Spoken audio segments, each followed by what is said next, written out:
Sweetheart, be reasonable. After all, we're married. But I'm leaving you. Woman, I've got to put you down. Consider that a divorce. Well, if you can't treat me right, ain't no use of me hanging around. In the last installment on this playlist, we discussed mixed marriages. There are a couple more canons in the Code of Canon Law of 1917 which have a bearing on this subject. And referring to mixed marriages, it says, "The Catholic spouse is bound by the obligation of prudently taking care for the conversion of the non-Catholic spouse." Please note that the canon says that this task shall be done prudently. It doesn't require a Catholic to rush in and be a bull in a china shop. So perhaps prayer might be the person's best approach in some cases. Before the Second Vatican Council, this was the type of thing that a person would typically discuss with their confessor, who would then have also doubled as their spiritual advisor. But nowadays, it's extremely difficult and sometimes impossible to find a competent spiritual director. And I have a couple of my prior videos on the topic linked down below. Perhaps you'll find them helpful. So, Canon 1062 is on the left of your screen. Let's look at the comparable canon in the Code of Canon Law of 1983.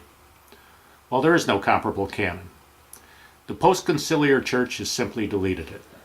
Now, some disciplines that were a part of the historic canon law have been changed due to societal changes over time.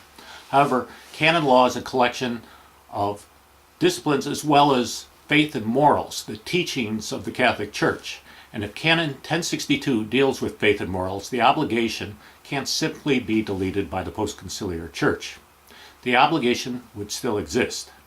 So, does Canon 1062 deal with faith and morals, or is it only a discipline of the church that can be just discarded at whim? Please feel free to post your comments down below. But why did the post-conciliar church drop this duty? It appears that it was just another capitulation to ecumenism. With the Novus Ordo Church, it's more important to keep things out of canon law that won't insult our so-called separated brethren than it is to be faithful to the dogmas of the Catholic Church. Now let's look at Canon 1070 of the Code of Canon Law of 1917. It says that a marriage is null that is contracted between a non-baptized person and a person baptized in the Catholic Church or converted to her from heresy or schism. So, a marriage is null if it's contracted with a non-baptized person. And again, there isn't a comparable canon in the Code of Canon Law of 1983. Since Muslims supposedly worship the same one merciful God, nowadays the Catholic is free to marry a Muslim or any other non-baptized person in the Catholic Church with a priest. This seems to be another bow to ecumenism. But isn't the sacrament of matrimony the union of two baptized persons? Even the Code of Canon Law of 1983 seems to acknowledge this in a roundabout way. Canon 849 says, "Baptism, the gateway to the sacraments."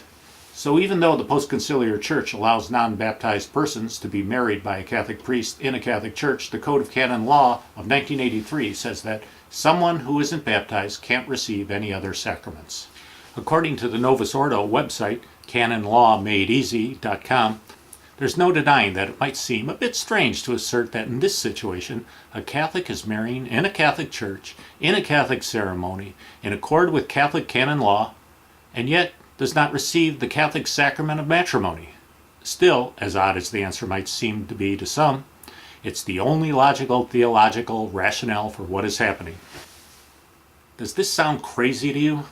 Does it fly in the face of the Catechism of Trent, which says that matrimony is a sacrament of the Church, following the authority of the Apostle, has always held to be certain and incontestable?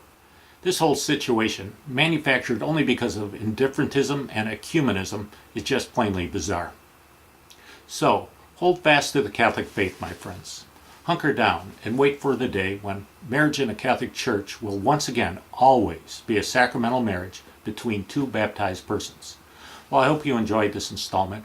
We'll be back again in about another week with another one. But in the meantime, please check out my Facebook page, which is linked down below.